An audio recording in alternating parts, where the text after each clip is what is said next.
The night was dark, the fire hot. The three of us huddled around that fire like we knew there would be no sunrise, no warmth ever again.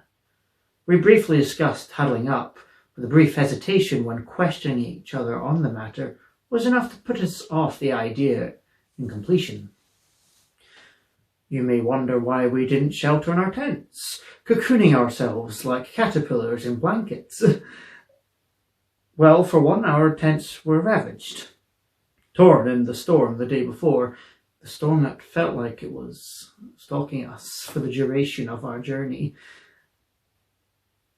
And from a factual point of view, caterpillars only cocoon after eating a great bundle, so we couldn't do it in that regard either, considering we were half starved.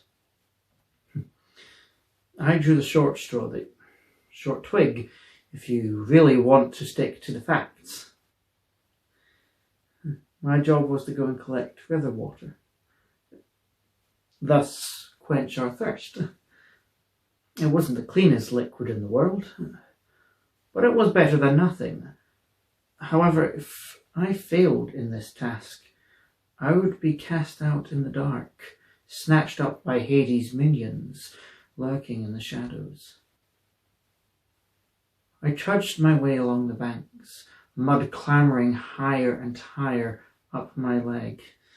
If my feet were separate entities, they would have died that night, drowned in the murky water that filled my boots up so much they began to overflow, becoming their own water source. Our metal canteens were impossibly chilly even just to hold, but they were all we had. It took several goes to fill them, my hands shaking, my body shivering as I dipped them into the river. At some point while filling them, I saw some sort of snake slither by. It was slimy at least, and I nearly lost our canteens, thrusting my hand away from the shape that vanished as quickly as it came. I crept along the moor, the wind striking my back like a sharpened bullwhip fresh from smacking a lion's face, now thrashing my back as best it could. That's when everything turned darker than I thought possible.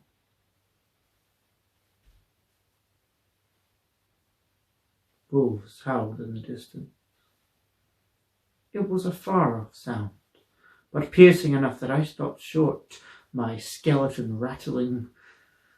1,000 volts ran through my body, and in the distance a pair of amber eyes snapped their gaze upon me. Then 2 more joined them, then another pair, then another. I didn't run, not immediately. Whether out of fear or the smart choice not to show it, I'm still not quite sure. But I quickened my pace back to the others, my feet aching, my neck hairs electrified. The wind fell silent, faint growling took hold of the air, and I ran the last few feet back to camp just to find dying embers and dying comrades. Bloodied bodies, deep gashes and pools of red around them, more shocking than the raw power of the elements we'd faced on our trip. One was still.